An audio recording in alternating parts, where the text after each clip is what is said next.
Ito yung horror movie na hindi ako pinatulog sa sobrang inis. Tungkol ito sa isang magkapatid na gagamit ang Ouija board para makausap yung tatay nilang pumanaw na. Pero imbes na tatay nila, ibang masamang espiritu yung darating na tatakot sa kanila. Sa paglaki nila, dala-dala pa nga rin nila yung takot na to na mas lalala pa nga nang makuha nga ng mga kaibigan nila yung Ouija board at paglaruan nito. Sa isang pagkakamaling ito, dito na nga sila hahabulin ng kung ano-ano kung saan dito na nga nila kakailanganing makaligtas bago sila tuluyang maubos lahat.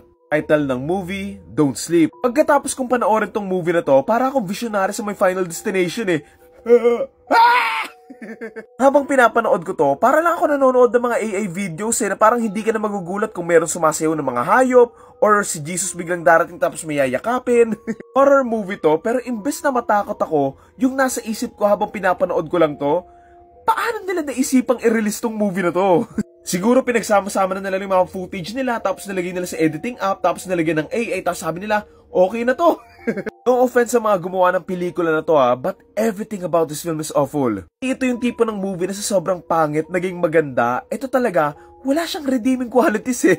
Pangit ng acting, cinematography, lighting, production design, editing, color grading, writing, lalo na talaga yung writing. Sabog ata sila nung sinulat nila to eh.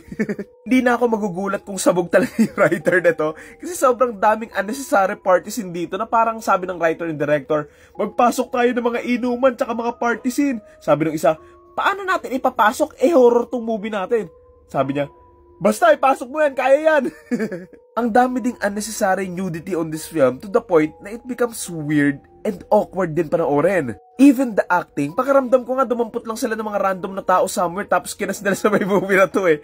Tapos it doesn't help nga na sobrang pangit ng writing ng movie na to. Walang build up, walang proper stakes and goals, walang direction yung story, and sobrang all over the place lang yung kwento. I would admit, may mga times na natawa lang ako, pero hindi dahil sa nakakatawa siya eh. Natawa ako dahil sa sobrang random na mga nangyayari. Even the scares here are poorly executed to the point na parang sa isip ata nila, basta malakas yung tunog, tsaka may mukhang multo, matatakot na yung audience. Siyempre, hindi naman ganun kadali yun. Oo, sige, they've tackled about survival, trauma, themes of guilt and grief, sa iba't ibang sitwasyon nga na napuntahan nga ng mga characters, pero it doesn't matter kung gaano ka-important yung team mo, if pangit yung story mismo, and yung structure nga ng mismo movie, then it wouldn't work regardless. The last time I felt like this about a film, nung napanood ko tong movie na to, and iyon pa yung time na hindi pa ako aware sa mga ganitong klaseng movie. Parehas yung reaction ko sa may movie na yun tsaka dito na parang pagkatapos ko tong panoorin, sabi ko, paano nila pinayagan na ma-release to? Sino nag-approve nito? Sobrang struggle talaga nito panoorin to the point na mapapadasal ka na lang na sana matapos na please.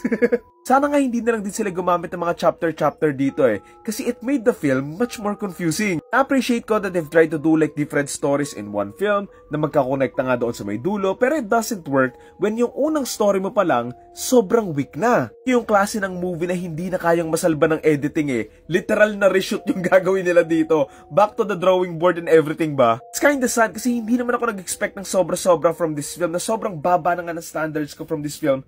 Pero wala pa rin talaga. Siguro some would say na horror comedy to, pero hindi pa rin talaga eh. The comedy are poorly executed, the horrors are even worse, and it's just cringe and disappointment lang. Yun lang talaga yung naramdaman ko. So yun, again, ang title ito ay Don't Sleep. Nasa sa inyo kung gusto nyo panoorin, and ang torta rating ko for this ay 0 out of 10.